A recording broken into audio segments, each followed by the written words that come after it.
This is the first piece of content I ever made. Don't let your...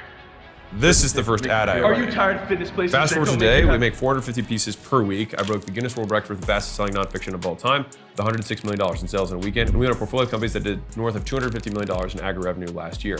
In this video, I want to show you just how far anyone can come, and not to judge your first chapter by someone else's 25th or 1000th chapter. Also, quick shout out to Dom Mazzetti. You're the one who inspired me for making this. Here's one promise I can make to you. You will be cringe.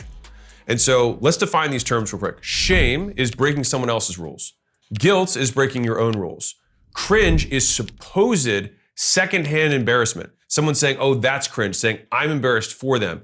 But in reality, it's a defensive status play, which means you should interpret it as if someone says, oh, that's cringe, they said that to you.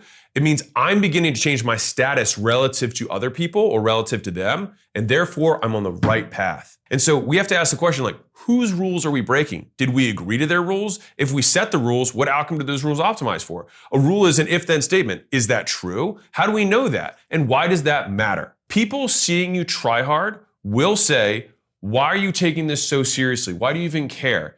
But the truth is they've never cared about anything in their lives. Like, when's the last time they took anything seriously? Of course, never, and it shows. And so I had a guy once come up to me and tell me that he saw how hard I was trying with content. And then he said he'd almost outsourced all of it down to 2 hours a week. And he was like, yeah, like bragging about it. And I said, yeah, it shows. And he just like looked at me and I was like, yeah, it shows, right? He was trying to be cool about the fact that he didn't try hard, but all it looked like was that he was losing. But back to point, is it cringe to care? Yes, of course it's cringe. You can make anything cringe by just caring about it. And the only people who think caring isn't cool are people in high school or people who got older but never grew up. So be real about this for a second. Just changing how I talk about something can make it sound cringe. So in the fitness world where I came from, right? Bodybuilding, you could be obsessed over muscles, oiling up and posing in tiny trunks on a stage for strangers, right? Maybe competitive chess, right? Staring at a board for hours in dead silence, obsessing over wooden pieces like your life depends on it. Making YouTube videos, cringe. Setting up light, you're gonna set up your little lights and talk to your little camera like an idiot, like no one's listening, right? Editing for hours just for a couple views and comments.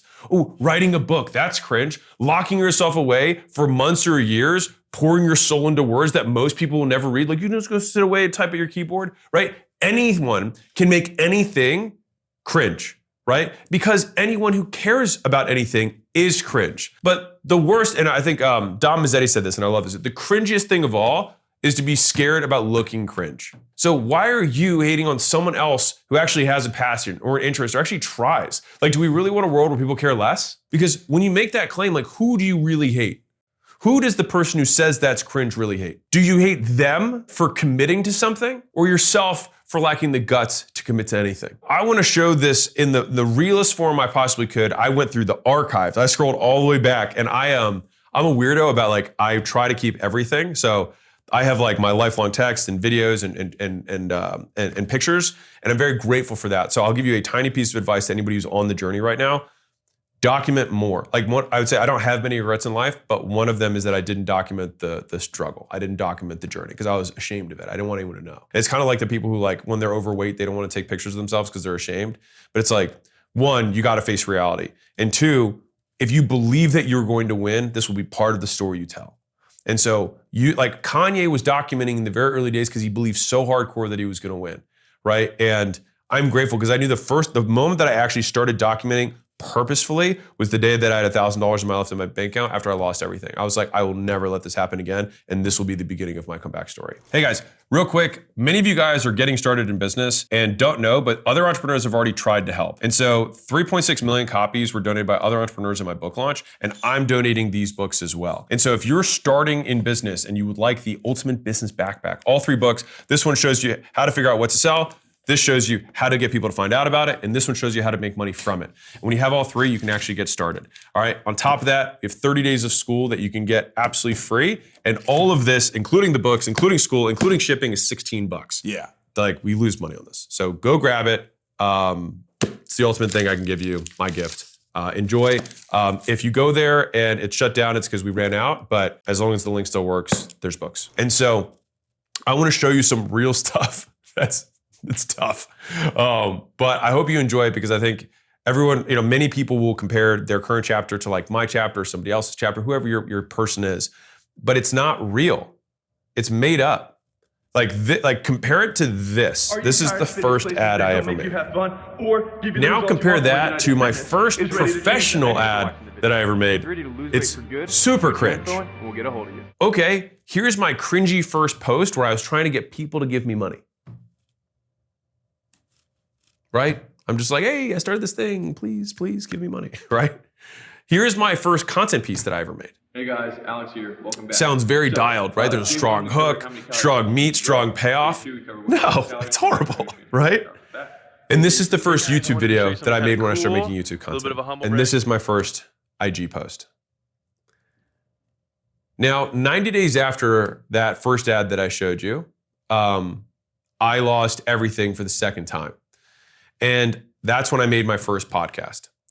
And so my goal was to document the lessons so that I had something to look back to as I moved up in my career. And I thought it'd be really cool if Buffett or Bezos or Musk had done some sort of like video diaries of the come up, not just the top, right?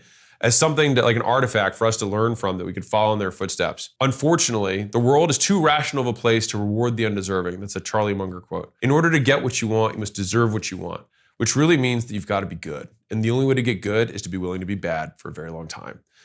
And so this is my promise to you, is that you will be cringe. These videos, these pieces of content, your first product, they will be cringe, but you will also not be alone. And so the point is this, you'll figure it out as long as you start, take feedback to get better, and never stop. And if this motivated you to stop judging yourself, because hopefully these are super cringe, I made an entire video on the iterative process that I followed to get here, which you can watch. Let's see what this is. Hey guys, and in your next installment of the Mind Game series, I just want to talk about love versus discipline. And it's a topic that I feel like gets totally misconstrued within the fitness industry because... Hey guys, welcome. Okay, so measuring yourself is a really important thing for tracking progress so that you can make adjustments to your meal plan. Makes sense.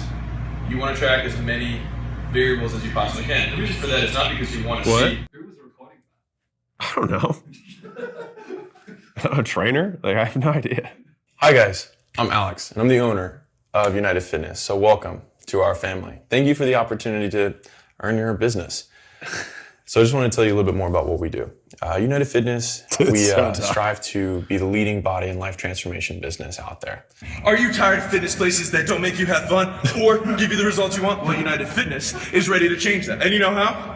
We're going to have you lifting weights.